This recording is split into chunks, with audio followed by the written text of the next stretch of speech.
감사합니다. 대출학교 남상수입니다. 오랜만에 인사드리는 것 같아요. 최근에는 바쁜 것도 있었고 그 다음에 좀 피곤했던 것도 있어서 영상을 많이 못 올렸던 것 같아요. 그래서 오늘은 제가 상담을 하다 보니까 질문들이 겹치는 내용들이 많더라고요. 그래서 어떻게 하면 이거를 좀 효율적으로 알려드릴까 생각을 하다가 물어보시기 전에 내가 먼저 알려드려야겠다라고 싶어서 질문을 좀 정리를 해봤거든요. 네, 질문이 주택담보대출에 대한 내용도 있고 전세자금 대출에 대한 내용도 있고 그 다음에 신용대출에 대해서 궁금해 하시는 분들도 있고 아니면 뭐 P2P나 담보대출, 사업자대출 각 궁금해 하시는 게 좀 다르더라고요. 그래서 제가 파트별로 설명을 드릴게요. 근데 이번 시간에는 개인 명의로 주택담보대출을 받을 때 많이들 하시는 질문을 에 대해서 답변을 좀 드릴게요. 총 두 편으로 나눠서 제가 촬영을 할 건데 첫 번째, 그러니까 6개 나눠서 설명을 좀 드릴게요. 첫 번째, 많이들 하시는 질문들이 이게 제가 왜 질문들을 정리해서 설명을 드리냐면 그동안 규제가 좀 여러 번 있었잖아요. 그러니까 이 바뀐 규정들이 어떻게 되는지 아니면 또 옛날 규정이 맞는 건지 인터넷 찾아보니까 또 옛날 게 나온 건지 최근 게 나오는 건지 잘 모르시는 분들도 계시더라고요. 그래서 정리하는 시간을 한번 가져봤으면 좋을 것 같아요. 그래서 많이들 하시는 질문들 제가 정리 한번 해볼게요. 첫 번째로는 무주택자인데 투기과열지구 조정대상 지역 내 주택을 매수하려고 하는데 대출 한도가 어떻게 되냐라고 물어보셨어요. 이게 지금은 규제지역이 투기과열지구와 조정대상 지역 이렇게 나뉘잖아요. 투기과열지구 같은 경우에는 9억 원 이하는 LTV 40, 9억 원 초과분에서는 LTV 20, DTI는 40 이내로 들어와야 되고 조정대상 지역 같은 경우에는 9억 원 이하는 LTV 50, 9억 원 초과분은 30, LTV 30, 그 다음에 DTI가 50% 이내로 들어와야 돼요. 비규제 지역 같은 경우에는 뭐 규제가 없기 때문에 LTV 70 예전이랑 맨 처음에 규제가 없을 때처럼 LTV 70, DTI 60 이내로 들어와야 되는데 여기서 주의하실 점이 9억 원 초과한다라고 해서 LTV나 20이나 30이 되는 게 아니라 초과분에 대해서만 LTV가 줄어든다라고 보시면 돼요. 그리고 LTV는 예를 들어서 LTV가 40이다 그러면 10억짜리 주택이면 4억만 대출이 된다라고 보시면 될 것 같고요. 보통 대출을 할 때 저희가 DTI나 DSR을 따져야 되는데 DTI나 DSR은 뭐냐면 총부채 상환 비율이라 그래서 예를 들어서 소득 대비 대출을 받을 수 있는, 쉽게 생각하면 소득 대비 대출을 받을 수 있는 한도가 어느 정도는 정해졌다고 생각을 하시면 될 것 같아요. 그래서 소득이 높으면 당연히 대출을 받을 수 있는 크기가 더 늘어난다라고 보시면 될 것 같고요. DTI 뭐 40, 50 이렇게 60 계산을 할 때는 인터넷에 보면 DTI 계산기라고 있거든요. 계산하셔서 본인 소득과 내가 대출 받을 양 이렇게 하면 대출 DTI를 계산하실 수 있어요. 아니면 계약을 하실 때 공인중개사님이 그 협약되어 있는 대출 상담사분들이 계시거든요. 그분들한테 물어보셔도 되고 아니면 은행 방문하셔서 이렇게 전산 입력해서 내가 DTI가 통과되는지 통과가 안 되는지 확인하셔도 돼요. 그래서 지금은 투기과열지구와 조정대상 지역을 비규제 지역을 할 때는 이런 한도로 LTV를 보시면 될 것 같고, 그리고 두 번째로 질문 많이 해주시는 게 실거주자인데 무주택자다. 근데 나도 무조건 실거주자인데 뭐 어디서 얘기를 들었는데 70까지 되는 게 있다라고 하는데 그게 진짜로 있는 거냐, 아니면 실수요자인데 내가 더 되는 건 없냐라고 물어보시는 분들도 계시더라고요. 지금 보통 저희가 서울이면 40 아니면 40%로 많이 알고 계시는데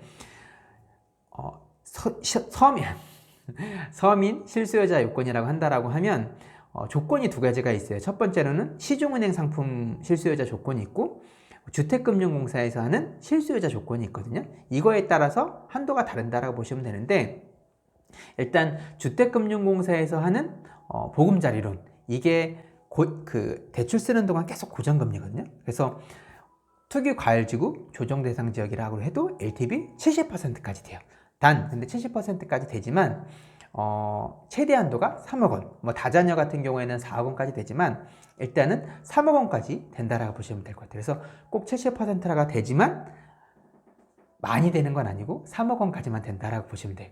그러면 이 고정금리가 되니까 굉장히 좋은 거니까 이거는 서민 실수요자, 그러니까 보금자리론 서민 실수요자 요건이 충족이 되려면 조건이 주택가격이 5억 원 이하이고 부부 합산 연수도 7천만 원 이하인 경우에만 이 보금자리론 실수요자 요건이 충족이 돼서 대출이 된다라고 보시면 될 것 같고, 그 다음에 시중은행 상품에서 대출을 받으려고 하는데 실수요자 요건이다. 이런 경우에는 어떻게 조건이 되냐면 투기가을지구와 그 다음에 조정대상 지역이 다른데요. 투기가을지구는 주택가격이 6억 원 이하, 부부 합산 소득이 7천만 원 이하여야 되고, 그 다음에 생애 최초인 경우에는 8천만 원까지도 가능하다고 보시면 될 것 같고, 그 다음에 조정대상 지역 같은 경우에는 주택가격이 5억 원 이하, 부부 합산 소득이 6천만 원, 생애 최초 같은 경우는 7천만 원 이하가 되면 시중은행 상품에서 얘기하는 실수요자 요건이라고 보시면 돼요. 그래서 이 조건이 충족이 된다. 그러면 투기가을지구내에는 LTV 50, DTI 50, 그 다음에 조정대상 지역 같은 경우에는 LTV 60, DTI 60이라고 보시면 돼요. 비규제 지역 같은 경우는 LTV 70, DTI 60이라고 보시면 될 것 같아요. 그리고 이제 세 번째 질문은 규제지역이란 건 투기가을지구와 조정대상 지역에 주택담보대출을 받는 경우 6개월 내에 무조건 전입을 해야 되냐라고 많이 물어보시는데, 이게 20년 6월 17일 규정인데, 무주택자 같은 경우는 만약에 주택을 매수하기 위해서 담보대출을 받았다. 그 주택으로 인해서 담보대출을 받았다. 그러면 6개월 이내에 전입을 하셔야 돼요. 그리고 1주택자 같은 경우는 기존 주택 처분하고 그 다음에 6개월 내에 신규 주택으로 전입을 무조건 하셔야 돼요. 근데 만약에 이걸 안 하게 됐다. 그런 경우에는 기한이 상실이 돼서 불이익을 받을 수 있다라고 보시면 될 것 같고, 매매 잔금 용도로 대출을 안 받았다. 그런 경우에는 상관이 없다라고 보시면 될 것 같아요. 규제 지역 내에 주택담보대출을 받으면 무조건 6개월 이내에 전입을 해야 되냐라고 아까 얘기랑 겹치는 내용인데, 주택 구입 목적으로 대출을 받으셨다라고 하면 6개월 내에 전입을 하셔야 돼요.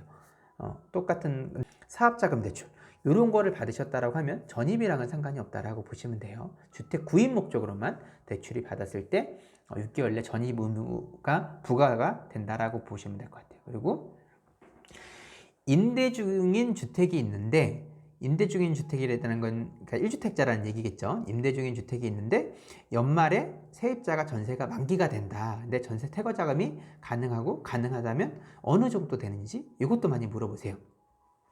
원칙적으로 다주택자는 전세 퇴거 자금 대출은 안 된다고 보시면 돼요. 근데 요거는 별도로 문의를 하셔야 될 것 같고, 원칙은 안 된다라고 알고 계시면 될 것 같아요. 별도로 문의를 하시면 돼요. 그리고 원칙적으로 1주택자만 가능한데, 1주택자를 해서 뭐 전세 보증금만큼 다 되는 건 아니고요. 제가 아까 처음에 LTV 말씀드렸잖아요. 투기가을 지역은 9억 원 이하는 40%, 초과분에 대해서는 20%, 조정대상 지역은 LTV 9억 원 이하면 50, 9억 원 초과분에서 30, 비규제 지역은 70.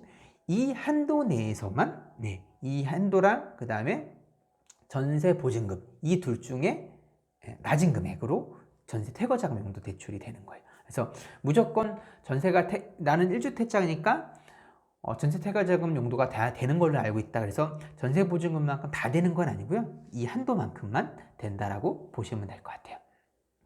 그래서 시간이 길어질 것 같으니까 제가 1편은 여기서 자르고 2편 제가 이어서 자주 하는 질문 설명드릴게요.